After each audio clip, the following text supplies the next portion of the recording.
چیف کمشنر صاحب ناستے ہیں نو دیکھو بار بار ہم دوئی چی فاٹا پاٹا فضول ہیں کہ بھئی یہ ٹیکس مزید آپ کم کریں 6 سے 4% تک لے آئیں.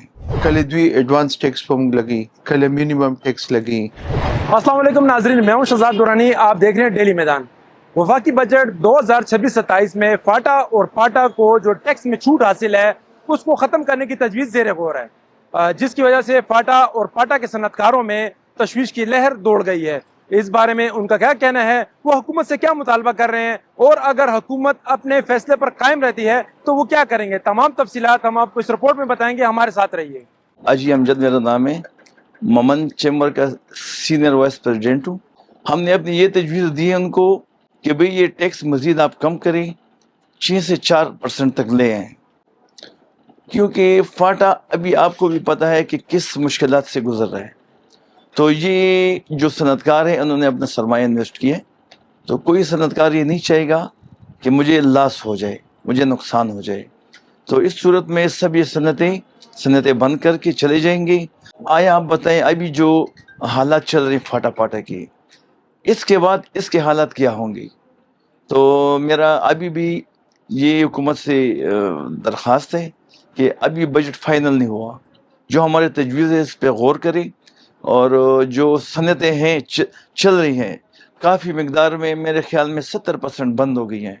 یہ جو 30% چل رہی ہیں اس کو آپ چلنے دیں، اس کو مزید مراعات دیں، اور جو مراعات آپ نے دی یہ واپس مت لیں، اور اس کو کم کریں، جو ٹیکس لگے اس کو کم کریں. فاٹا اور پاٹا کے عوام ہیں تو ان میں کافی شدید بے چینی چل رہی ہے، اور یہ بے چینی اور بھی زیادہ ہو جائے گی، اور بے روزگاری بھی شدید ہو جائے گی. وہاں کے جو تاجر تنظیمیں ہیں اور صنعت کار ہیں تو یہ احتجاج پہ مجبور ہو جائیں گے.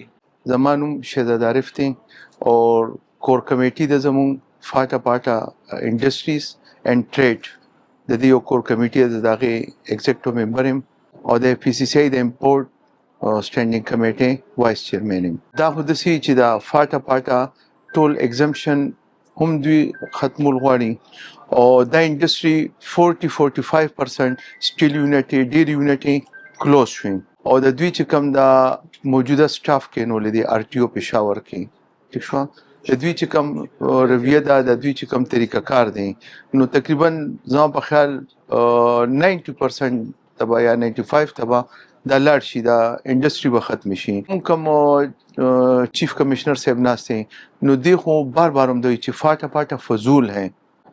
الکه تخوی فضول ہیں، تراشا فاٹا پاٹا هلته کې حالات وګورم، کم حالات ٹیررزم پہ تیر شو تیری کی لگیا دی.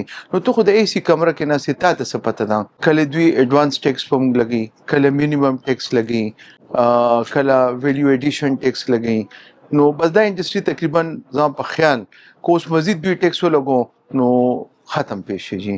او ہر سڑے کم انویسٹر دیں نو آغازے کے انویسٹمنٹ کول غواړي چرته یو بینیفیٹ وي، چې بینیفیٹ ختم شو نو بدیل ته به انډرسټینډینګ کلوز شي. مونږ دا مشوره کړې ده چې فاټا پاټا به ټولو بندو، مونږ به احتجاج کوو بھرپور، هم د ټریډ یونین پسې تا هم انډسټري پسې تا، ولې چې انډسټري خرابېږي نو ټریډ هم تباه کېږي ورسره، نو دا ټول لیبر به بې روزګاره شي، اب هم ټول روزي سړک ته، چې څومره دکانداران دي نو هغه هم زموږ سره په یو پیج دي ټول، نو اب غونډ مونږ احتجاج کوو خپل خبرپور، اور چینی مونږ وزو اسلام آباد ته بیا هاوس مخامخ به مونږ درنه ورکو، ناز به کیمپونه ولګو، او پی ایم هاوس ته مونږ ځو، مونږ به خپل आवाज رسو. زما نوم تیمور خان دی، بای پروفیشنل زه انجینیر یم، خیبر چمبر سره زه تعلق ساتم، د هغې ممبر یم. جی ما فاټا کې زما خپل ذاتی مطلب یونټ دی الیکټرانکس، داسې زموږ نور ملګري چا کلاتس دی، چا ګي دی، څوک فوډ سره وابسته دي. هر انسان دا کوشش کړی بشمول زما چې مطلب کم فاټا پاټا کې حالات وو هغې باندې دا سختې تېرې شوې، هلته کې دا کار سنیچنګ و، نور داسې ډېر برایانې وي. دې دپاره مونږ دا کوشش وکړو، دا انویسټمنټ هم وکړو دغلته کې. مونږ وایو چې هغه دا خلک راشي دا مونږ سره په روزګار باندې شي.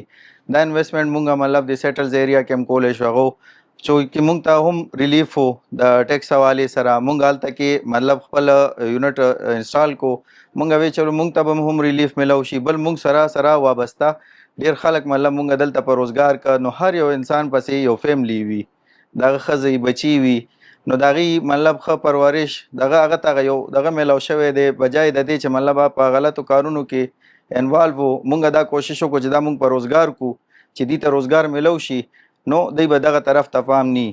نو اوس چې کوم د حکومت دا فیصله کړې ده تاسو دې باره کې تپوس وکړو نو مطلب مونږ ته ټیکس کې ریلیف و مونږ هلته کې غټې انویسټمنټ یې کړي دي.